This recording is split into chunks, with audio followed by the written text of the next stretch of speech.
नमस्कार दोस्तों। गुरु शरणम। तो आइए दोस्तों, आज हम बात करेंगे एक अहम मुद्दे के बारे में, जो कि बहुत ही अहम है। ये जो मुद्दा है, वैसे देखा जाए तो कुछ भी नहीं है।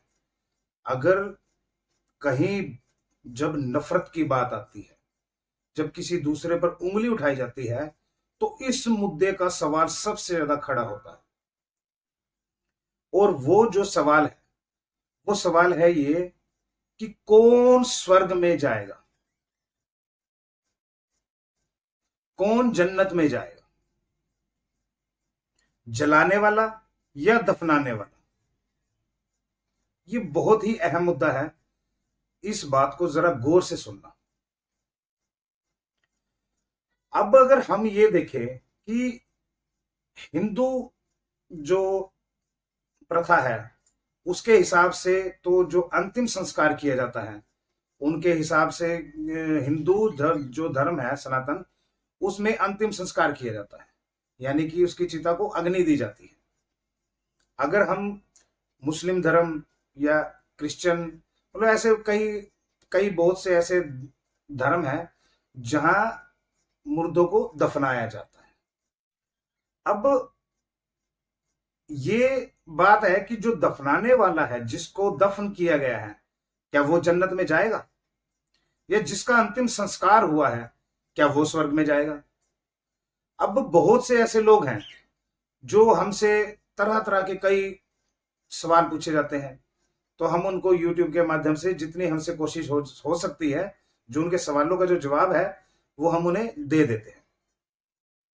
अब ये भी एक अहम मुद्दा है, क्योंकि अब का जो माहौल चल रहा है, अब हिंदू जो हैं, मुस्लिम जो हैं, ये आपस में लड़ रहे हैं। इनका लड़ने का कारण अल्लाह एक है। तो ये बात तो सभी को पता है कि वो बनाने वाला जो है वो एक ही है। अगर आप उनको तरह तरह के नाम से जानते हो, तो उसमें ऐसे लगा लो कि फर्क कोई नहीं है, वो तो एक ही रहेगा। आप किस नाम से उन्हें जानते हो, किस नाम से उन्हें बुलाते हो, ये आपके ऊपर डिपेंड करता है। अब जो स्वर्ग और जो जन्नत के फैसले हैं, अगर ये जलाने और दफनाने में ही रखे होते, तो फिर ये पवित्र ग्रंथ नहीं उतरते। उनमें लिखे हुए जो नियम है, उनको फॉलो कौन करता। कुरान की जो आयतें हैं, जो उनके नियम हैं, तो उन्हें कौन फॉलो करता। अगर दफनाने से जन्नत मिल जाती तो। ऐसे ही हमारे जो सनातन है, ऐसे ही हमारा जो सनातन है, उसमें भी है।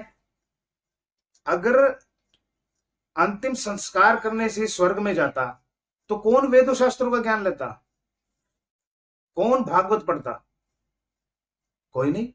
कौन इनका ज्ञान लेता, कोई नहीं। तो भाइयों, ये जो जन्नत और स्वर्ग नरक, जन्नत दोजख, इनके जो फैसले हैं, वो तुम्हारे कर्मों पर हैं। तुम्हारे कर्म क्या है। अगर तुमने नेकियां की हैं, अगर तुमने अच्छे काम किए हैं, घमंड नहीं हुआ तुम्हें, बिना किसी स्वार्थ के मदद किए किसी की, तो ये जो रास्ते हैं अच्छे काम करने के, जिससे आपको अच्छे काम आपने करने हैं, लेकिन आपको कुछ इच्छा भी नहीं है भाई इसके बदले में आपको रब क्या दे, तो ये जो रास्ता है ये आपको स्वर्ग की तरफ लेके जाएगा। और ऐसे ही जो जो दफन हुआ है, अगर उसकी नेकियां थी, उसने गरीब लोगों की मदद की, फिर भी अल्लाह से कुछ नहीं मांगा उसके बदले में कि उसने क्या किया। ना ही उसने कभी रब से शिकायत की, ना ही उसने किसी से नफरत की, ना ही वो जात पात धर्म के नाम पे लड़ा, तो ये जो रास्ते हैं ये उसको भी जन्नत की तरफ लेके जाएंगे। तो फैसले जो है स्वर्ग नरक के, ये जलाना या दफनाने से नहीं होता। ये सब कर्मों की बातें हैं। तुमने क्या किया, कितनी नेकियां की, कितने अच्छे काम किए। अगर तुमने रब की पवित्र किताबों को माना, पढ़ा, उनके नियमों को समझा, गुरु बना के, मुर्शिद बना के रब के नजदीक जाने की कोशिश की, अच्छे काम किए, किसी को दिल नहीं दुखाया, किसी को रुलाया नहीं, किसी की बद्दुआ नहीं ली, तो ये जो काम है ये आपको जन्नत की तरफ, स्वर्ग की तरफ लेकर जाएंगे।